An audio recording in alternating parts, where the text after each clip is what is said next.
Assalamualaikum warahmatullahi wabarakatuh. Perkenalkan, nama saya Hafidah Amalia dari Agroteknologi 1IE01. Saya akan membawakan narasi dengan tema manusia dengan penderitaan. Penderitaan. Mendengar kata penderitaan, pasti di pikiran kita sejenak terlintas pengalaman atau kejadian buruk yang telah kita alami. Kita juga seolah langsung dapat merasakan penderitaan, perihnya penderitaan tersebut saat mendengar kata penderitaan ini. Sebenarnya penderitaan itu apa sih? Penderitaan berasal dari kata derita. Kata derita ini berasal dari bahasa Sanskerta dera yang artinya menahan atau menanggung. Jadi derita adalah menanggung atau menahan segala sesuatu yang tidak menyenangkan. Penderitaan dapat berupa penderitaan lahir dan batin, atau juga bisa disebut sebagai penderitaan fisik dan emosi. Penderitaan ini atau juga bisa disebut sebagai rasa sakit dapat dialami oleh semua manusia apapun status sosial mereka, kaya, miskin, tua ataupun muda, semua pasti mengalami penderitaan. Penderitaan yang dialami oleh setiap orang itu berbeda-beda taraf dan jenisnya. Suatu peristiwa mungkin dapat dikatakan penderitaan oleh seseorang, tetapi juga sangat mungkin untuk tidak dikatakan penderitaan oleh orang yang lainnya. Karena balik lagi, setiap orang dalam menyikapi sesuatu masalah itu berbeda-beda.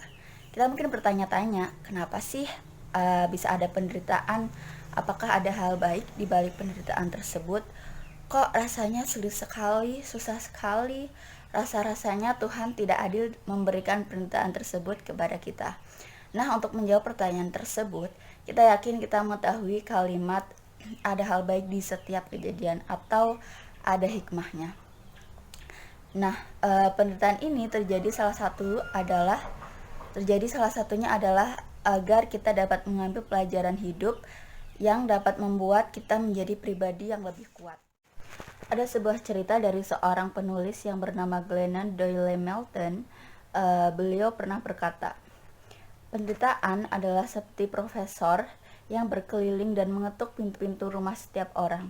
Orang cerdas yang pernah kukenal adalah mereka yang berkata, silakan masuk dan jangan pergi sampai Anda mengajarkan segala sesuatu yang perlu saya ketahui.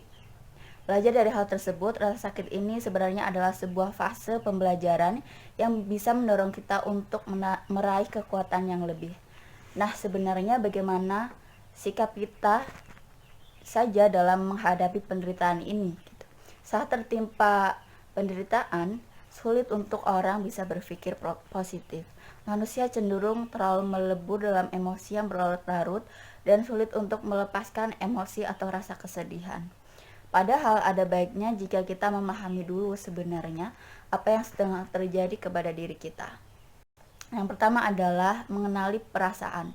Walaupun merasakan emosi, terutama sakit itu sulit, tetapi hal tersebut dapat membantu kita untuk dapat memahami dari mana rasa sakit tersebut. Contoh saja, jika rasa sakit itu muncul dari patah hati terhadap seseorang, kita harus tahu apakah itu karena rasa gagal memiliki seseorang atau karena dikecewakan karena dia memilih bersama orang lain. Gali perasaan tersebut sampai mengetahui akar permasalahannya. Setelah itu, kita harus tahu bagaimana penyelesaian dari rasa sakit atau penderitaan yang kita alami, agar nantinya kita tidak berlarut-larut dalam penderitaan yang tidak memberikan kita pelajaran apapun. Kita harus bangkit, ambil pelajaran dari apa yang telah terjadi. Karena pengalaman merupakan guru terbaik, maka gunakan pengalaman yang terjadi sebagai alat untuk mengembangkan diri. Banyak peristiwa-peristiwa yang menyisakan duka mendalam atau rasa sakit dan penderitaan yang mendalam bagi banyak orang. Contohnya saja adalah penderitaan internasional, adalah penderitaan Perang Dunia, yang mana memakan banyak korban, entah itu meninggal akibat perang, ditinggal keluarga terkasih, atau menderita kelumpuhan akibat terkena serangan bom, dan lain-lain. Contoh penderitaan yang terjadi di bangsa kita adalah bangsa kita sendiri akibat penderitaan bangsa kita akibat penjajahan selama beratus-ratus tahun oleh Belanda dan Jepang. dan berbagai penderitaan lain. Contoh kasus penderitaan yang terjadi akhir-akhir ini adalah adanya penyebaran pandemi virus COVID-19 ini. Virus ini telah menyebabkan banyak orang menderita, mulai dari kematian dan karena adanya karantina ini atau gerakan di rumah saja. Proses karantina dengan berada di rumah saja bagi sebagian orang merupakan momen yang dapat mereka gunakan untuk berkumpul dengan keluarganya, menikmati kebersamaan dengan pasangan terkasih, anak, atau saudara. Tetapi bagi sebagian yang lain, karantina ini membawa kesengsaraan karena mereka sulit untuk memperoleh penghasilan.